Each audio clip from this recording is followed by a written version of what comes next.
बिस्मिल्लाहिर्रहमानिर्रहीम। अस्सलाम वालेकुम। इस्लामिक बात 9 पर आने वाले मोहतरम नाजरीन को खुश आमदीद। आज की वीडियो में मैं आपको बताने जा रही हूँ असहाबे फीलो लश्कर अबाबील क्या हैं। यमनो हबशा का बादशाह इब्राहा था। उसने शहर सना में एक गिरजाघर बनाया था और इसकी ख्वाहिश थी कि हज करने वाले बजाय मक्का मुकरमा के सना में आए और इसी गिरजाघर का तवाफ करें और यही हज का मेला हुआ करे। और खुसूसन कुरैशियों को ये बात बहुत शौक गुजरी। चुनाचा कुरैश के कबीला बनु कुनाना के एक शख्स ने आपे से बाहर होकर सना का सफर किया और इब्राहा के गिरजाघर में दाखिल होकर पेशाब खाना कर दिया और इसके दरो दीवार को निजासत से आलूदा कर दिया। इस हरकत पर इब्राहा बादशाह को बहुत तैश आया और उसने काबा मुअज़्ज़मा को ढा देने की कसम खा ली और इस इरादा से अपना लश्कर लेकर रवाना हो गया। इस लश्कर में बहुत से हाथी थे और इनका पेशे रवां एक बहुत बड़ा कोह पैकर हाथी था जिसका नाम महमूद था। इब्राहा ने अपनी फौज लेकर मक्का मुकरमा पर चढ़ाई कर दी और अहले मक्का के सब जानवरों को अपने कब्जे में ले लिया, जिसमें अब्दुल मुत्तलिब के ऊँट भी थे। यही अब्दुल मुत्तलिब जो हमारे हजूर खातिमुन नबीयीन सल्लल्लाहु अलैहि वसल्लम के दादा हैं, खाना काबा के मतवल्ली और अहले मक्का के सरदार थे। ये बहुत ही रौबदार और निहायत ही जसीमो बाशिकवा आदमी थे। ये इब्राहा के पास आए। इब्राहा ने इनकी बहुत ताजीम की और आने का मकसद पूछा तो आपने फरमाया कि तुम मेरे ऊँटों को मुझे वापस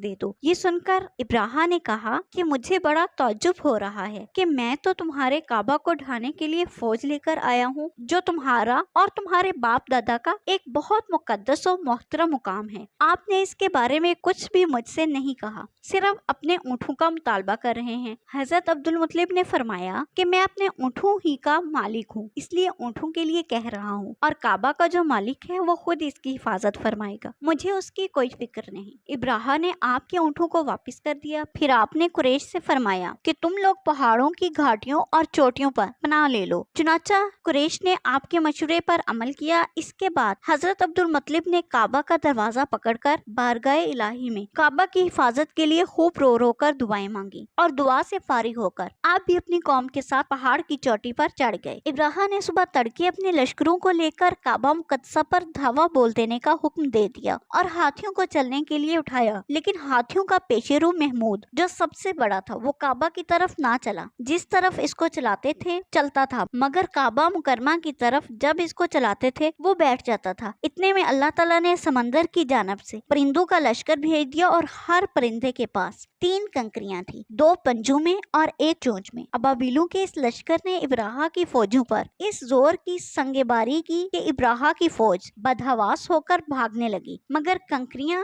गो छोटी छोटी थी, लेकिन वो कहरे इलाही के पत्थर थे कि परिंदे जब इन कंकरियों को गिराते तो वो संग्रेजे फेल सवारों के खुद को तोड़कर सर से निकलकर जिस्म को चीरकर हाथी के बदन को छेदते हुए जमीन पर गिरते थे। हर कंकरी पर उस शख्स का नाम लिखा था जो इस कंकरी से हलाक किया गया। इस तरह इब्राहा का पूरा लश्कर हलाको बर्बाद हो गया और काबा मुअज़्ज़मा महफूज रह गया। ये वाकया जिस साल वकूअ पजीर हुआ, इस साल को अहले अरब आमुल फील कहने लगे और इस वाकये से 50 रोज के बाद हजूर सैयद आलम सल्लल्लाहु अलैहि वसल्लम की वलादत हुई। मजीद इस्लामिक वीडियोस देखने के लिए हमारे चैनल को सब्सक्राइब करें। शुक्रिया।